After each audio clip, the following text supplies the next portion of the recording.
ప్రియులారా, ఒక ఆణిముత్యం లాంటి సేవకుని మనం కోల్పోయాం కదా. మరి అందరం వ్యర్థమైన వివాదాలు పెట్టుకొని నీ దేవుడు గొప్ప, నా దేవుడు గొప్ప అని వాళ్ళతో వాదించటం ఎందుకు? మన పని పక్కకు పెట్టుకొని చాలామంది ఇంక వ్యర్థమైన వాదములు పడిపోతూ ఉన్నారు.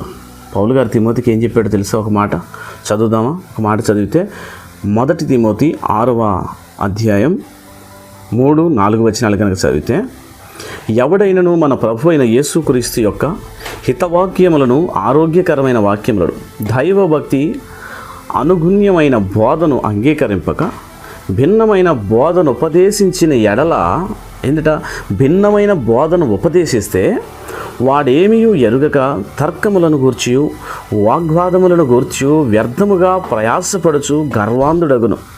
వీటి మూలముగా అసూయ, కలహము, దూషణలు,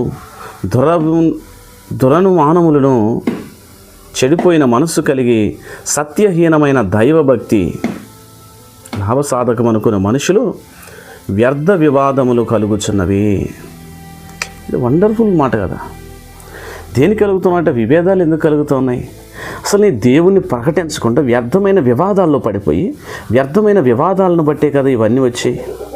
పౌలు గారు క్లారిటీగా చెప్తా ఉన్నాడు, భక్తి పోయిద్ది. ఇది వ్యర్థముగా వాగ్వాదాలు పెట్టుకొని లాభసాధకం కొరకు వాళ్ళు ప్రయాసపడుతున్నారని చెప్పానంట. చూడు ఎంత క్లారిటీగా ఉందో, ఎంత క్లారిటీ.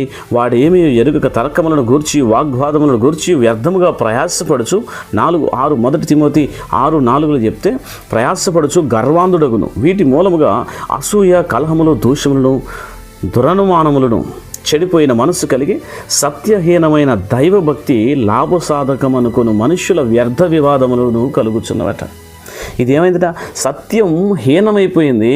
లాభసాటి అయిన ప్రయోజనాల కొరకు ప్రయాసపడుతున్నా. ఈరోజు యూట్యూబ్ ఛానల్ పెట్టి బైబిల్ తీసుకెళ్ళి మార్కెట్లో పెట్టి సంతలో అమ్మినట్టు కూర్చోవట్లే. వీళ్ళందరూ కూడా డిబేట్స్ కూర్చుంటారు. ఎవడు డిబేట్స్ కూర్చోమన్నారు? డిబేట్స్ దేవుడు చెప్పాడా? నీ దేవుడు గొప్పని ప్రకటించిన ఏ డిబేట్ పెట్టి మీరు ఏ మనిషిని ఎదురుగా కూర్చొని ఏ మనిషికి బాప్తీసం ఇచ్చావు? నువ్వు చెప్పు. ఏ మనిషికి బాప్తీసం ఇచ్చాం మనం? ఏ మనిషిని మనం మార్చగలిగాం? ఆయన అన్నాడు, పందుల ముందు ముత్యాలేయకండి అని చెప్పని అన్నాడు. ఆయన అన్నాడు, సమయాన్ని చూసి గుర్తుపట్టి విత్తువాడు తగిన పంటకు వస్తాడని చెప్పాను. ప్రియులారా, నేను చెప్తున్నాను, డిబేట్స్ పెట్టిన దగ్గర నుంచి క్రైస్తవ్యంలో అనేక రకాలైన గొడవలు అయ్యాయి.